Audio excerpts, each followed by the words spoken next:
Hola a todos, en el día de hoy me encuentro en el Acuario de Long Island, el cual está ubicado en el pueblo de Riverhead, en el estado de Nueva York. Y en este video te voy a mostrar algunas de las especies acuáticas que el acuario posee, pero su atracción principal es el Show del León Marino, así que vamos a disfrutar de su show. With a nice wave, hello. And remember, folks, if you see anything you like today, anything at all, do not hesitate to let Neela hear it. She really does appreciate all that noise and applause. Perfect, just like that. And once again, for my guests just joining us in the side area, please head up into the seating area completely to enjoy our show. Thank you so much.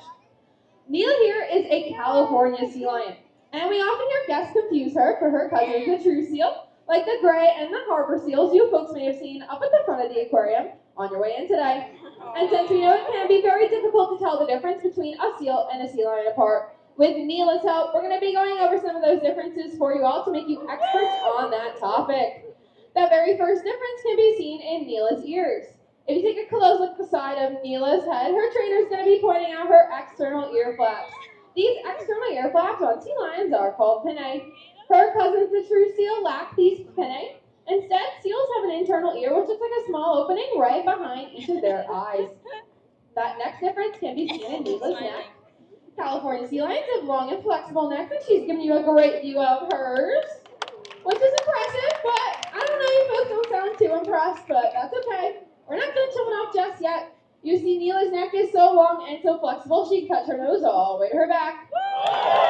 That is some crazy flexibility. Her cousins, the true seal, actually have just as flexible of a neck, but it's not nearly as long as California sea lions. That next difference can be seen in Neela's rear flippers. California sea lions have something called a rotatable hip bone, which Neela was just pointing out for you all. This rotatable hip bone allows her to tuck her rear flippers up and underneath her body, walk around on land on all fours. So you can see Neela has no trouble at all following her trainer, both backwards and forwards across the stage, as well as hopping on and off of her seat. Her cousins, the true seal, lack this rotatable hip bone, so when seals come out on land, they tend to look a little bit silly. But Neela here has been to the front of the aquarium before and seen her cousins in action and has come up with quite the impression. So Neela Bean, what do seals look like out here on land?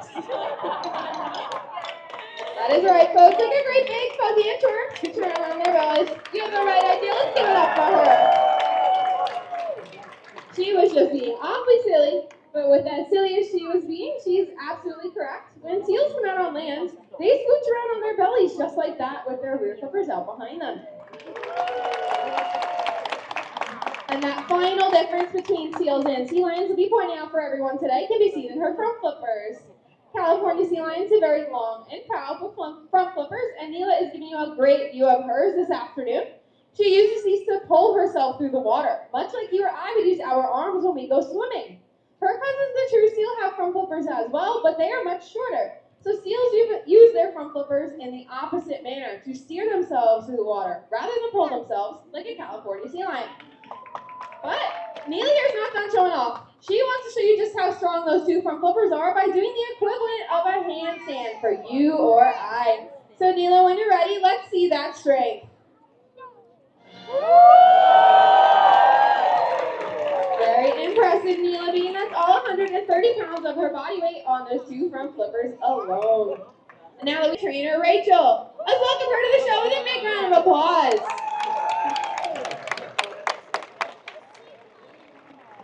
Now, to end your show today, we'll be answering a very popular question that we get, and that is, how do we train all the behaviors you're seeing throughout your show today?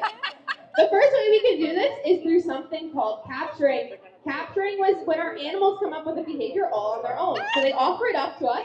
If we like that behavior, we can reward it with fish, which increases the likelihood that they will offer it up again. And eventually we can put that behavior on a cue and a hand signal and ask for it in training sessions and shows. Now, one of Bunker's captured behaviors that she came up with all on her own are her porpoising jumps. So you're going to see her trainer give her a hand signal, and away she will go. Now, the secret to this one is the louder you clap, the higher she will jump. So let's put your hands together.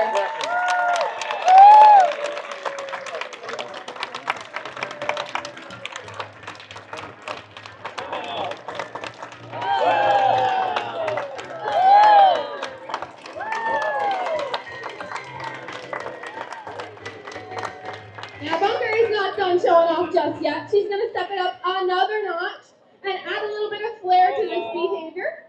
She's going to be attempting to jump through that hoop right there. So let's keep that applause going for her while she does this.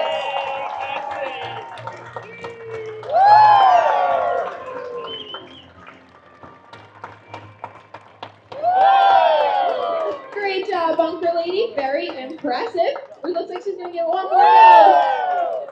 Great job, bunker.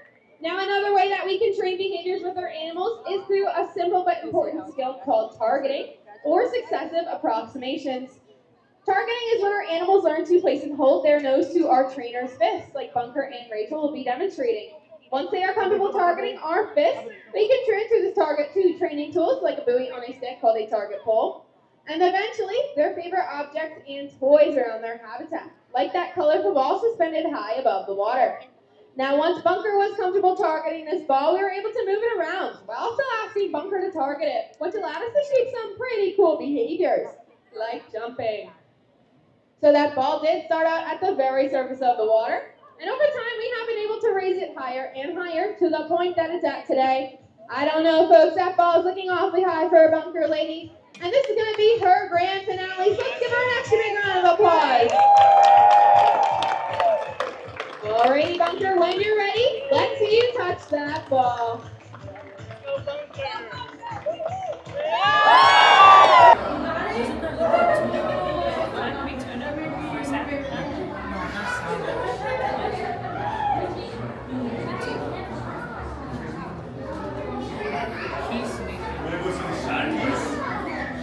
Yes or no?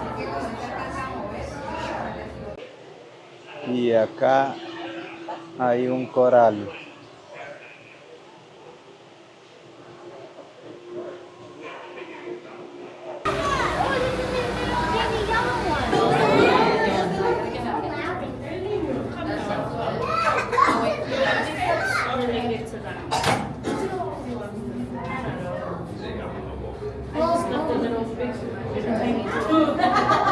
Aquí nos encontramos en el área de pingüinos africanos.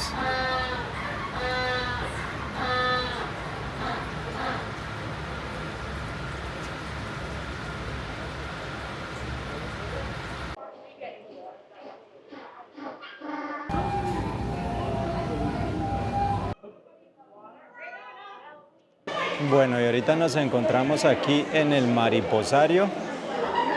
Recomendaciones: no tocar las mariposas, mirar dónde se va a parar y cuando vaya a salir chequearse muy bien para que no se vaya a llevar una mariposa en la espalda.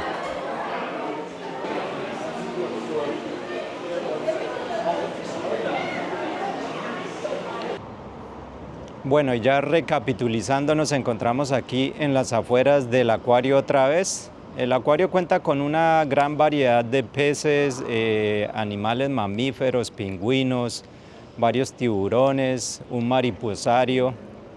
Un lugar recomendado para venir y pasar en familia. Y si te gustó este video, un like me puedes dar, un comentario me puedes dejar y por ver este video, las gracias te voy a dar. Bye.